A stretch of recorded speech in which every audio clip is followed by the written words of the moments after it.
सभापती महोदय, सन 2026चा विधानसभा विधेयक क्रमांक 17 भारतीय नागरिक सुरक्षा संहिता यावर बोलण्यासाठी मी उभा आहे।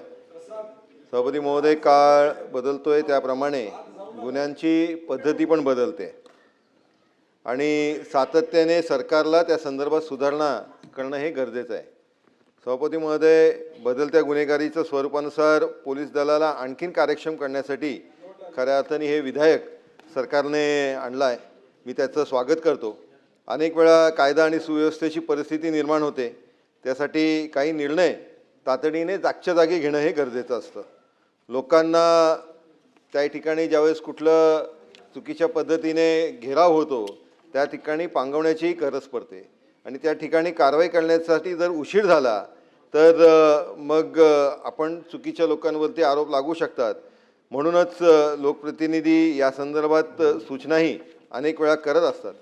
सभापती महोदय, अशा घटना ज्यावेळेस घडतात त्यावेळेस कारवाई करण्याचे अधिकार हे सध्याच्या कायद्याच्या अनुसार SP असतील किंवा शरद CPI यांच्याकडे आहे आणि त्यामुळेच कदाचित या बिलामध्ये जी सुधारणा आहे ती अतिशय महत्त्वाची आहे की ती सरकारने आता SPच्या ऐवजी ACP किंवा SDPO यांना विशेष कार्यकारी दंडाधिकारी म्हणून नियुक्त करण्याची तरतूद केली आहे।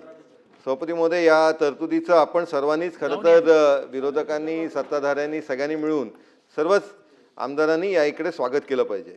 आता स्थानिक पातळीवरती निर्णय होतील आणि अधिक चांगल्या पद्धतीने कायदा सुव्यवस्था राखली जाऊ शकते। सभापती महोदय, बरेचसे विषय असे असतात की ते ज्यावेळेस CPच्या स्तरावरती जातात त्यावेळेस त्या लोकांना CPपर्यंत बरेचदा पोहोचता येत नाही, पण स्थानिक पातळीवरती हे निर्णय होत असताना त्या ठिकाणी लोकप्रतिनिधी म्हणून आपल्याला त्या तिकडे एक आवाज असतो। सभापती महोदय, आजचा जमाना हा इलेक्ट्रॉनिक आणि डिजिटलचा आहे।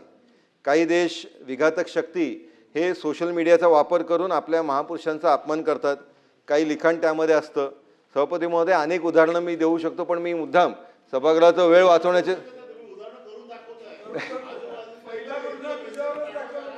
सभापती महोदय, आज खरं तर AIच्या माध्यमाने, ChatGPTच्या माध्यमाने कोणाचेही फोटो कोणाबरोबरही मर्ज करता येतात, कुठलाही सीन क्रिएट करता येतो आणि नाही ते स्पेशलिस्ट असल्यामुळे त्यांना अधिकार आहे ते बोलायचं।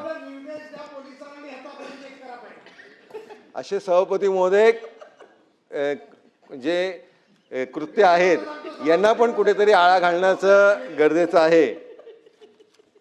सभापती महोदय, काही प्रकरणं आपल्या समोर आहेत, त्याच्यामुळे पोलीस दलाला तो गुन्हा आहे असं वाटतं, आपल्याला सर्वांनाही तसं वाटतं, पण कोर्टात त्यावेळेस केस गेली की मी त्याला जामीन होतो आणि मग आपण योग्य कारवाई केली नाही म्हणून त्या तिकडे आपण सगळेच जण लोकप्रतिनिधी सभागृहामध्ये ओरडतो।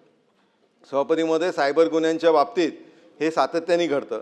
सोशल मीडियावरून चुकीचा प्रचार करून कोणाचाही प्रतिमा खराब केली जाते।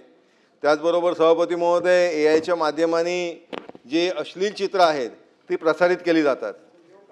त्याचबरोबर द्वेष पसरवण्याचेही क्लिप्स हे सातत्याने बनवण्याचं काम सभापती महोदय चालू असतं। यामधून समाजाची मानसिकता बळजबरीने बदलण्याचा प्रयत्न केला जातो, एक नरेटिव्ह सभापती महोदय सेट केला जातो आणि सरकार या बाबतीत संवेदनशील आहे हा प्रकार लक्षात घेऊन आज त्या प्रकाराचं कुठेतरी त्याच्यावरती एक अंकुश आणण्याचं काम या बिलाच्या माध्यमाने होईल असा विश्वास मला आहे।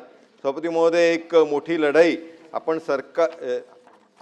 आणि सरकार अंमली पदार्थाच्या विरोधात लढत आहोत।